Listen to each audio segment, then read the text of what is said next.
Hello, welcome back our channel. നമ്മുടെ ചാനലിലേക്ക് സ്വാഗതം. വീഡിയോയിലോട്ട് പോകുന്നതിന് മുമ്പ് സബ്സ്ക്രൈബ് ചെയ്യാത്തവരെ ഒന്ന് ചാനൽ സബ്സ്ക്രൈബ് ചെയ്ത് ലൈക്കും ഷെയറും കമൻറ്റും ചെയ്യൂ. അപ്പോൾ നമ്മുടെ 29ാമത്തെ ലെവലിലേക്ക് സ്വാഗതം. നമ്മൾ 28 ലെവലുകളും ഇപ്പോൾ കംപ്ലീറ്റ് ആയിട്ടുണ്ട്. 29ാമത്തെ ലെവലിൽ ഒന്നാമത്തെ ചോദ്യം നോക്കാം.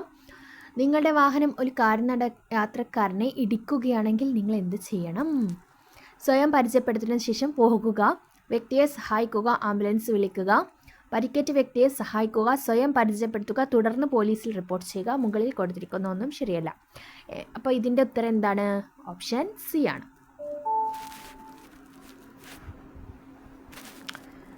സ്റ്റിക്കറും പോസ്റ്ററും ഒരു വാഹനത്തിൻ്റെ വിൻഷീൽഡ് ഗ്ലാസിൽ സ്ഥാപിക്കാൻ പാടില്ല എന്ന് പറയുന്നതിന് കാരണം എന്താണ്? അല്ലെങ്കിൽ ചെയ്യാനേ പാടില്ലാത്തത് എന്താണ്? ഈ രീതിയിൽ പരസ്യം ചെയ്യുന്നത് നിയമവിരുദ്ധമാണ്. അവ ഡ്രൈവറുടെ കാഴ്ചയെ തടസ്സപ്പെടുത്തുന്നു. മറ്റ് ഡ്രൈവർക്ക് നിങ്ങളെ കാണാൻ കഴിയില്ല. വൈപ്പറിൻ്റെ സുഗമമായ പ്രവർത്തനത്തെ ബാധിക്കും. ഇത് ഡ്രൈവറുടെ കാഴ്ചയെ തടസ്സപ്പെടുത്തുന്നു. 3. ഡ്രൈവിംഗ് ലൈസൻസ് സസ്പെൻഡ് ചെയ്യപ്പെടുകയോ റദ്ദാക്കുകയോ ചെയ്ത വ്യക്തി അടിയന്തര സാഹചര്യത്തിൽ ഡ്രൈവ് ചെയ്യാം. സാധുവായ ഒരു ഡ്രൈവിംഗ് ലൈസൻസ് ഉടമ കൂടെയുണ്ടെങ്കിൽ മാത്രം ഡ്രൈവ് ചെയ്യാം. ഒരു സാഹചര്യത്തിലും വാഹനം ഓടിക്കാൻ അനുവദിക്കില്ല. ഒരു കുറ്റം തടയുന്നതിന് വേണ്ടി വാഹനം ഓടിക്കാം. റദ്ദാക്കിയിട്ടുണ്ടെങ്കിൽ അതെന്തെങ്കിലും കുറ്റം ചെയ്തിട്ടായിരിക്കും. അപ്പോൾ അത് ഒരു സാഹചര്യത്തിലും വാഹനം ഓടിക്കാൻ അനുവദിക്കില്ല എന്നാണ് ഉത്തരം. 4. സാധുവായ ലൈസൻസ് ഇല്ലാത്ത ഒരാൾക്ക് ഡ്രൈവിങ്ങിനായി മോട്ടോർ വാഹനം വായ്പ നൽകുന്നത്. ഓപ്ഷൻസ്: കടം വാങ്ങുന്നയാൾ മാത്രം ഉത്തരവാദിയായതിനാൽ കുറ്റമല്ല. ബി. ഗുരുതരമായ കുറ്റം. സി. വാഹനം അപകടത്തിൽപ്പെട്ടാൽ മാത്രം കുറ്റം. ഡി. മുകളിൽ കൊടുത്തിരിക്കുന്ന ഒന്നുമല്ല. ഉത്തരം ഓപ്ഷൻ ബി ആണ്. 5ാമത്തെ ചോദ്യം. നിയമം അനുശാസിക്കുന്ന പരിധിക്ക് മുകളിലുള്ള മലിനീകരണമുള്ള വാഹനം ഓടിക്കുന്നത് അടിയന്തര ഘട്ടങ്ങളിൽ മാത്രമേ അനുവദിക്കൂ. കുറ്റമാണ്. വാഹനം അപകടത്തിൽപ്പെട്ടാൽ മാത്രം കുറ്റം. വാഹനം പതിയെ ഓടിക്കാം. കുറ്റമാണ്. ഒരു മോട്ടോർ വാഹനത്തിൽ ബഹുസ്വരമുള്ള ഹോൺ ഘടിപ്പിക്കൽ. 6. അടിയന്തര ഘട്ടങ്ങളിൽ മാത്രം അനുവദിക്കും. ശബ്ദമലിനീകരണത്തിന് കാരണമാകുന്നതിനാൽ നിയമപ്രകാരം കുറ്റമാണ്. വാഹനം അപകടത്തിൽപ്പെട്ടാൽ മാത്രം കുറ്റം. കുറ്റമല്ല. ഒരു മോട്ടോർ വാഹനത്തിലാണ്. അപ്പോൾ ഇത് ഓപ്ഷൻ ബി ആണ് ഉത്തരം. 7. പ്രഥമ ശുശ്രൂഷയുടെ ലക്ഷ്യം. ജീവൻ രക്ഷിക്കാൻ. ആശുപത്രി എത്തുന്നതിന് മുമ്പ് അടിയന്തരമായി നൽകേണ്ട കാര്യം. ഇരയുടെ അവസ്ഥ വഷളാകുന്നത് തടയാൻ. അപ്പോൾ ഇതിൻ്റെ ഉത്തരം വരുന്നത് മുകളിൽ പറഞ്ഞവ ഒന്നുമല്ല. 3 കാര്യങ്ങളും ശരിയാണ്. 8. മദ്യം പ്രതികൂലമായി ബാധിച്ചേക്കാം. ജാഗ്രത, കാഴ്ച, തീരുമാനമെടുക്കുന്ന കഴിവ്. മുകളിൽ പറഞ്ഞവയെല്ലാം. ഇതും ഉത്തരം മുകളിൽ പറഞ്ഞവയെല്ലാമാണ്. 9. വാഹനത്തിൻ്റെ വേഗത വർദ്ധിപ്പിക്കുന്നത് സ്റ്റോപ്പിംഗ് ഡിസ്റ്റൻസിൻ്റെ കാര്യത്തിൽ എന്ത് സ്വാധീനം ചെലുത്തുന്നു? സ്റ്റോപ്പിംഗ് ഡിസ്റ്റൻസിൽ വ്യത്യാസമില്ല. വേഗത കൂടുന്തോറും സ്റ്റോപ്പിംഗ് ഡിസ്റ്റൻസ് കുറയും.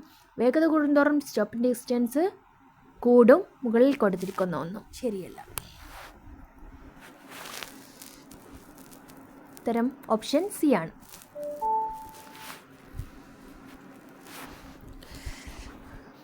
വാഹനം സ്റ്റാർട്ട് ചെയ്യുമ്പോൾ താഴെ പറയുന്നവയിൽ എന്താണ് ചെയ്യേണ്ടത്? 10ാമത്തെ ചോദ്യമാണ്.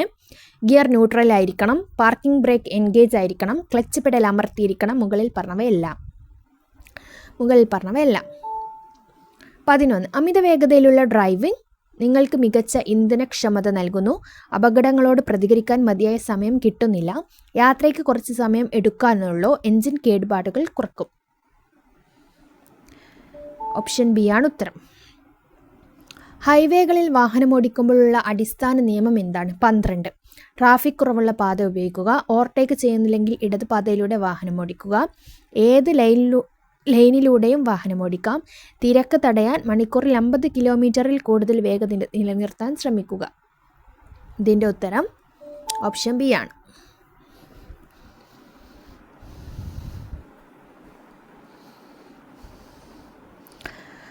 അടുത്ത ചോദ്യം. 13ാമത്തെ ചോദ്യം. വാഹന മലിനീകരണത്തിൻ്റെ കാരണങ്ങൾ. മോശം അറ്റകുറ്റപ്പണി, വാഹനങ്ങളുടെ അമിതഭാരം, ഇടയ്ക്കിടെയുള്ള ഗതാഗത കുരുക്ക്. മുകളിൽ പറഞ്ഞവയെല്ലാം. ഉത്തരം മുകളിൽ പറഞ്ഞവയെല്ലാം. ഇനി പറയുന്നവയിൽ ഏതാണ് വാഹനത്തിൻ്റെ സ്റ്റോപ്പിംഗ് ഡിസ്റ്റൻസിനെ ബാധിക്കുക? വാഹനത്തിൻ്റെ വേഗത, വാഹനത്തിൻ്റെ ടയറുകളുടെ അവസ്ഥ, കാലാവസ്ഥ. മുകളിൽ പറഞ്ഞവയെല്ലാം. അപ്പോൾ ഇതിൻ്റെ ഉത്തരവും മുകളിൽ പറഞ്ഞവയെല്ലാം ആണ്. 15. റോഡുകളിലെ തിരക്ക് കുറയാൻ നിങ്ങൾക്ക് എന്താണ് ചെയ്യാൻ കഴിയുക? യാത്രകൾക്ക് പൊതുഗതാഗതം കൂടുതലായി ഉപയോഗിക്കുക, അനാവശ്യ യാത്ര ഒഴിവാക്കുക, ചെറിയ യാത്രയ്ക്ക് നടക്കുകയോ സൈക്കിൾ ചവിട്ടുകയോ ചെയ്യുക. മുകളിൽ പറഞ്ഞവയെല്ലാം.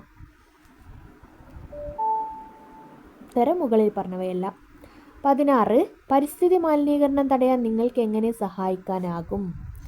ഓപ്ഷൻസ്: വാഹനം ശരിയായി സർവീസ് ചെയ്യുക, വാഹനങ്ങളുടെ ടയറുകൾ കൃത്യമായ അളവിൽ വായു നിറക്കുക, താഴ്ന്ന ഗിയറുകളിൽ അമിതമായി വാഹനം ഓടിക്കരുത്. മുകളിൽ പറഞ്ഞവയെല്ലാം. ഇതിൻ്റെ ഉത്തരവും ഈ 3 ശരിയാണ്. 17. കൃത്യമായി സർവീസ് ചെയ്ത വാഹനം എന്തു നൽകും? കുറഞ്ഞ ഇൻഷുറൻസ് പ്രീമിയം, നിങ്ങളുടെ റോഡ് ടാക്സ് റീഫണ്ട്, മികച്ച ഇന്ധനക്ഷമത, കുറഞ്ഞ അന്തരീക്ഷ മലിനീകരണം. മുകളിൽ കൊടുത്തിരിക്കുന്ന ഒന്നും ശരിയല്ല. അപ്പോൾ ഇതിൻ്റെ ഉത്തരം എന്താണ്? സി ആണ്.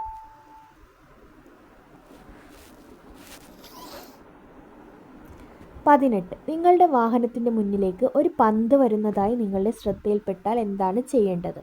ബോൾ. അതേ വേഗതയിൽ ഡ്രൈവിംഗ് തുടരുക, ഹോൺ മുഴക്കുക.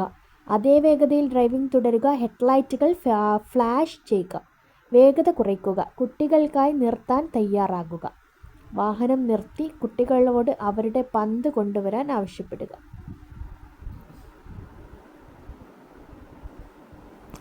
വേഗത കുറയ്ക്കുക, കുട്ടികൾക്കായി നിർത്താൻ തയ്യാറാകുക. ഇനി എൽ മാർക്കുള്ള ഡ്രൈവിംഗ് പഠിപ്പിക്കുന്ന, അതായത് നിങ്ങളിപ്പോൾ ഈ പഠിക്കുന്നത് ലേണേഴ്സ് എക്സാമിന് വേണ്ടിയിട്ടല്ലേ. അപ്പോൾ ഈ ലേണേഴ്സ് എക്സാം പാസ്സായി കഴിഞ്ഞാൽ നിങ്ങൾ എൽ ബോർഡ് വെച്ചിട്ടാണല്ലോ വണ്ടി ഓടിക്കുക. അപ്പോൾ എൽ മാർക്കുള്ള വാഹനത്തെ മറികടക്കുമ്പോൾ എന്താണ് ശ്രദ്ധിക്കേണ്ടത്? അവരുടെ ഉദ്ദേശം എപ്പോഴും വലതുവശത്തെ ലൈനിൽ വാഹനം ഓടിക്കുക എന്നതാണ്. ഇത് അവരുടെ ആത്മവിശ്വാസം കുറക്കും. അവർ പരിഭ്രാന്തരായേക്കാം, അത് അപകടത്തിലേക്ക് നയിച്ചേക്കാം. പൊതുവെ അവർ ആരോഗ്യപരമായി യോഗ്യരല്ല. അപ്പോൾ ഇതിൻ്റെ ഉത്തരം പഠിക്കുന്ന മറികടക്കുമ്പോൾ ശ്രദ്ധിക്കേണ്ടത് എന്തുകൊണ്ടാണ്? നമ്മൾ ശ്രദ്ധിക്കണം.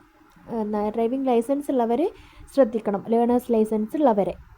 കാരണം പെട്ടെന്ന് ഓവർടേക്കൊക്കെ ചെയ്യുമ്പോൾ അവർക്ക് എന്ത് ചെയ്യാൻ പറ്റില്ല, കൺട്രോൾ കിട്ടുകയെന്ന് വരില്ല. ഈ ഒരു 29ാമത്തെ ലെവലിലെ നമ്മുടെ അവസാനത്തെ ചോദ്യമാണ്. എന്താണെന്ന് നോക്കാം. ബസ് സ്റ്റോപ്പിൽ നിന്ന് സിഗ്നൽ കാണിച്ച് മുന്നോട്ട് പോകാൻ തയ്യാറാകുന്ന ഒരു ബസ്സിനെ നിങ്ങൾ സമീപിക്കുമ്പോൾ നിങ്ങൾ എന്താണ് ചെയ്യേണ്ടത്? ഓപ്ഷൻസ്: അത് നീങ്ങുന്നതിന് മുമ്പ് കടന്നു പോകുക, ബസ്സിനെ പോകാൻ അനുവദിക്കുക, നിങ്ങൾ സമീപിക്കുമ്പോൾ നിങ്ങളുടെ ഹെഡ്ലൈറ്റുകൾ. ഇതിൻ്റെ ഉത്തരം വരുന്നത് ഓപ്ഷൻ ബി, ബസ്സിനെ പോകാൻ അനുവദിക്കുക.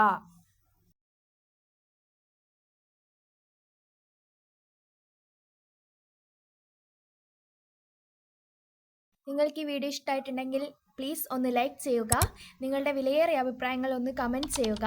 പിന്നെ സബ്സ്ക്രൈബ് ചെയ്യാത്ത കൂട്ടുകാരുണ്ടെങ്കിൽ ഒന്ന് സബ്സ്ക്രൈബും കൂടി ചെയ്യുക. Thanks for watching.